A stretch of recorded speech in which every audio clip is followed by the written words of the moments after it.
What's up, Ragin Nation? How's it going? This is Alex and you're watching the Ragin Nation show. This is just a web series where we're talking about all things matter to me in the world of upcoming films. In this episode, we're going to talk about science fiction classics. Now, specifically, the sequels to those classic science fiction films. I'm talking about the sequels to the recently announced Blade Runner 2, the sequels to the rebooted Terminator franchise, that would be the sequels to Terminator Genisys, and also Alien 5. We're going to follow up on talking about that. First, let's talk about Blade Runner 2. Yes, it's actually happening. The original Blade Runner came out in 1982, and it was directed by Ridley Scott, starring Harrison Ford as Rick Deckard. Now, Harrison Ford is back, officially back, signed on to reprise the role, to have a sequel shooting in the summer of 2016. It's actually happening. But Ridley Scott won't be directing. Okay, Ridley Scott will be producing, and it will be directed by foreign film director Denis Villeneuve, who directed Prisoners and Incendies. I've never seen any of those films, but the fact is that we do have a director, and Ridley Scott is going to be producing. Okay, now for those that haven't seen Blade Runner is a classic science fiction film. I saw it a very long time ago, and I do have the Blu-ray. It's been a while since I've seen this film, and I don't really know which version I watched. There's four cuts of this film. The director's cut, I think there's an extended version, there's the original theatrical version, and then the recut of the film. I don't know which is the best film, and I don't even know which one I watched, but I do remember watching it, and it was a very long time ago. And this is considered a classic, and a lot of people do want to see a sequel to it. Well, it's happening, okay? And I'm kind of glad that Ridley Scott isn't directing, because I do want him to work on Prometheus 2. That is a franchise that I'm more interested in.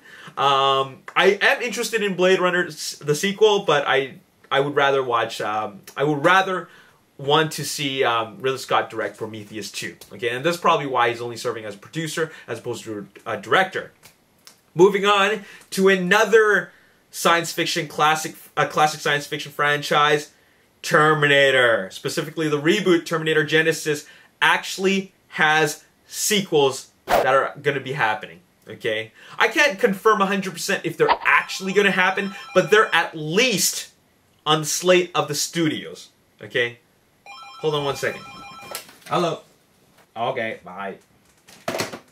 Okay, so the Terminator franchise is, as you already know, being rebooted, and there will be the first installment in that reboot this summer with Terminator Genisys, okay? I'll be completely honest, I'm not that excited about it. I will watch it because I'm a fan of the franchise, and I'll watch every single Terminator film, but it just seems like a rehash of, you know, some of the things that we've already seen before, okay?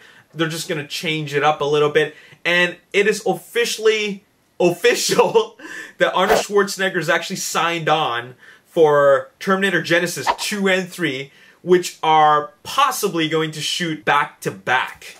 Okay, what do you got to say about that? Can you believe this? Terminator Genisys isn't even out yet. Okay, and a lot of people are just having kind of mixed reviews with the marketing that's being put out there. I don't know if the studios should really jump the gun and really just put all their eggs in one basket and just really force Terminator down everybody's throats. But to be completely honest, Arnold Schwarzenegger isn't really that welcome, or at least has been welcomed that much in a lot of other films. A lot of the films that he's been in have been doing pretty poor at the box office.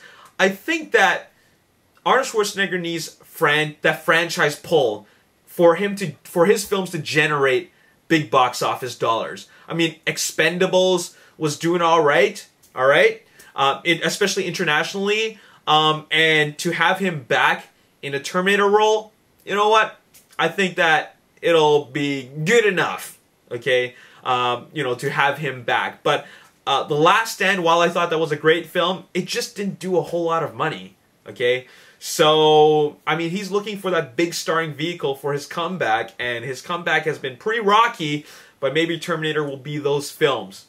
But anyways, Terminator Genisys 2 and 3 is actually happening. He signed on for them and is coming out in 2016 and 17. Okay, now, this is what I really, really want to talk about, and that would be Alien 5. Yes, it's actually Alien 5. There's been a lot of controversy about what this film really is, because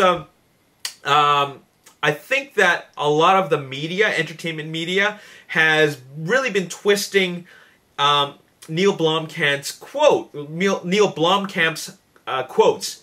And he was quoted saying this, okay? This is what he said. He says, "I want this film to feel like it's literally the genetic sibling of aliens, aliens. So it's Alien, Aliens, and then this movie."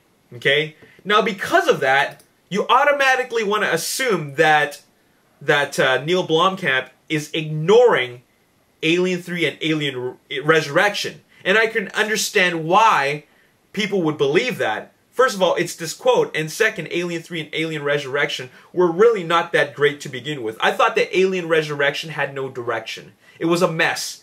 It was just them taking the idea of aliens and just doing whatever they wanted with it, and just going way out there.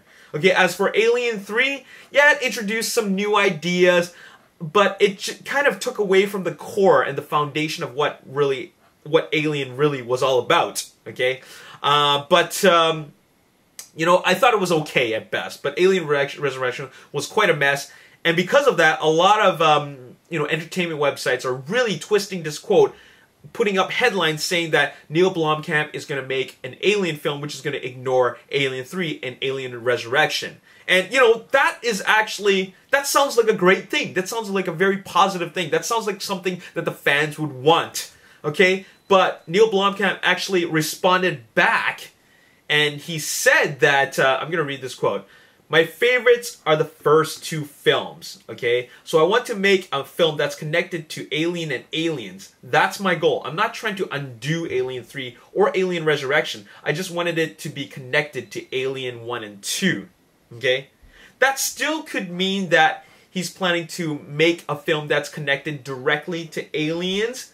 Now, by all means, it doesn't mean he's going to undo Alien 3 or Alien Resurrection, but as a story, it still can, okay? I mean, Alien 3 and Alien Resurrections is out there. What's done is done. The damage has been done. It's not like he's going to undo that. What he's just going to do is make his own story. And those concept art that he put together and presented to the public, and which caught the attention of 20th Century Fox, that's, you know, that is his vision, okay? In other words, at this point, it's been so long since Alien Resurrection, 1997, he can do whatever he wants, okay? I mean, a lot of the franchises have been doing whatever they want, and I am happy with him wanting to jump from Aliens directly to his film. Or maybe, perhaps, they could just find a way to take the story of Alien Resurrection, continue where it left off, and find a way to revisit the Michael Biehn character of Hicks. Perhaps he's going to be a cyborg, like Bishop. I don't know. But anyways, Neil Blomkamp wanted to respond to those comments about everybody, a lot of people just stating that he's ignoring Alien 3 and Alien Resurrection, myself included. I really believe that, and I thought that that's what he was going to do. But, you know, in a way, he still can do it, but respectfully, he's, you know, not trying to, like, undo those films. What he's planning to do is just possibly just make a film where it does justice to completing it as a trilogy or as a 3-film, I don't know, story, okay? That's what he's trying to do, okay? I don't know about you, but I'm really excited about it, okay? I think Neil Blomkamp is a great director, and he's a very humble director, okay? Because he actually went on public talking about how he messed up Elysium. And you know what? I gotta respect him for that, because he was I don't know the exact quotes, but he said that he messed it up pretty good. He was focused too much on the, you know, kind of rushing it. Not really rushing it, but like they had a good story, but then it kind of went downhill from the third act. They didn't focus enough on what the concept could potentially be. All right, and that's why when I reviewed Elysium in my spoiler chat, I talked about how it could have and should have ended. Okay, and I'm glad that Neil Blomkamp responded to that. And well, he didn't respond to my video directly, but he responded to the fact that it wasn't taken as well as it was District 9. Okay, it could have been better. Okay, it had a lot of potential to be something, but then it kind of just goes downhill, and you see your typical standard Hollywood action fare by the time it gets to the third act. Anyways, what a great, humble director. He's somebody who recognizes messing up a story. So I think that we're on the, we're in good hands. The Alien fans are in good hands, okay? So that's all I got to say in this video. I'm really excited for Alien 5. Blade Runner 2 is going to be very interesting. And as for Terminator Genisys, let's just see how the first one does before we get too excited about the sequels, alright? Let's not get ahead of ourselves. Anyways, that's all I got to say in this video. As always, if you have something to say about anything that I've talked about, use the comment section below. And hit that like button, subscribe to the YouTube channel, like me on Facebook, The Ragin Nation. Also follow me on Twitter, @RaginNation. My name is Alex. Thanks for watching. I'll see you next time. Peace. Really see how the con took place. You just see it spelled out when Will Smith just explains everything, and we're just supposed to believe that. But he doesn't really